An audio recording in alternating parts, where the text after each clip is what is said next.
Hello mga mare! Ngayon pala ay gumagawa ako ng yelo. Paano nga ay sabi ng mama ko naubos na daw yung yelo namin sa ref. Kaya nga ito gagawa na ulit ako at mag-i-stock sa ref. Panggamit nga lang namin ito mga mare at hindi namin binebenta. Kesa naman bumili kami ay gagawa na lang ako at may ref naman si mama. Ayun nga mga mare at marami-rami din akong nagawa. Nasa 20 mahigit nga rin yung nagawa ko mga mare. Pagkatapos kong gumawa ng yelo eto at magluluto naman ako ng ulam. Nakabili nga ako dyan ng ulo ng salmon. Bala ko nga yan sabawan at pagdating mamaya ng mister ko galing sa trabaho, gusto daw niya yung may sabaw na ulam. Pagdarating nga siya ay pagod na pagod sa trabaho. Paano ba naman ay nag-aakyat daw sila ng bubong. Kanina ngang umaga ay makulimlim ang panahon. Sabi nga niya ay wag nga daw sanang umulan at mag-aakyat pa daw sila ng bubong. Yung asawa ko nga na yun ay napakasipag. Kung hindi welder, construction worker, taga-kumpuni ng mga gamit, taga-luto, taga-bilad ng mga palay, ay maraming talent yung mister ko.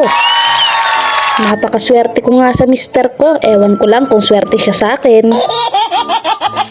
Diyan nga mga mare ay handa na yung sangkap kaya ginisa ko na itong sibuyas.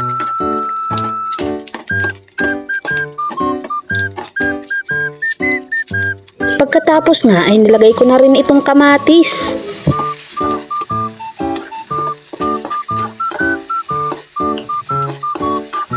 Minekos-mekos ko nga lang hanggang lumambot yung kamatis. Dito nga ay hinugasan ko ng mabuti yung ulo ng salmon. At nung lumambot na nga yung kamatis, nilagay ko na rin ito mga mare.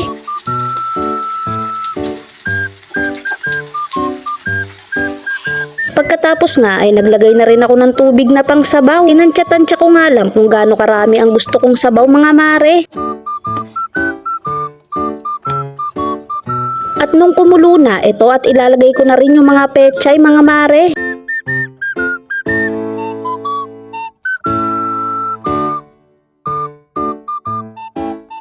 Dito nga ay nilagay ko na rin yung siling haba o siling panigang dito sa amin ang tawag. Ilang minuto nga lang ay kumukulo na mga mare. Diyan nga ay nilagay ko na rin yung sinigang powder. Pagkatapos nga ay nilagyan ko na rin ito ng asin. At dito nga ay kumukulo na at ready to serve na mga mare. Isang masarap at masustansyang ulam na naman. Happy tummy mga mare! Thank you nga pala sa ating top commenters.